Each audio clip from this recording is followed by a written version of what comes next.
పూర్తి విషయంలోకి వెళ్లే ముందు ప్రేక్షకులకు ఒక సూచన.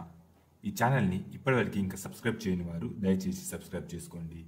ఈ ఛానల్లో కార్యసిద్ధి మంత్రాలు, యంత్రతంత్ర మహిమలు, వశీకరణ యంత్రాలు, మంత్రాల గురించి పూర్తి అవగాహన ఇస్తాము. అలాగే ఒక చిన్న సూచన, మీరు వీడియోలోకి వెళ్లే ముందు మీరు భార్యాభర్తల సమస్యలతో కానీ, చదువు సమస్యలతో కానీ, కుటుంబ సమస్యలతో కానీ, లేదా చెడు ప్రయోగాల సమస్యలతో కానీ, ఏ సమస్యతో అయినా బాధపడుతున్నట్లయితే స్క్రీన్ మీద కనిపిస్తున్న గురువు గారికి కాల్ చేసి మీ సమస్యకు సమాధానం పొందవచ్చు. ప్రేక్షకులకు నమస్కారం. ఈ వీడియోలో మనం సర్వ వశీకరణ మంత్రం గురించి తెలుసుకోబోతున్నాం. అలాగే అది ఎలా పాటించాలో కూడా తెలుసుకోబోతున్నాం.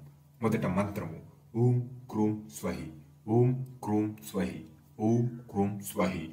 ఈ మంత్రాన్ని కుంకుమ పువ్వు గోరోజంతో కలిపి నూరిన రసంతో ఒక తెల్ల కాగితం మీద ఈ మంత్రాన్ని రాసి వెనకాల వశ్యం అని రాసి దీన్ని ఒక రాగి తావిచిలో పెట్టుకుని కుడి చేతుకు కట్టుకోవడం ద్వారా సర్వజనం మీకు వశీకరణం అవుతారు. ధన్యవాదం.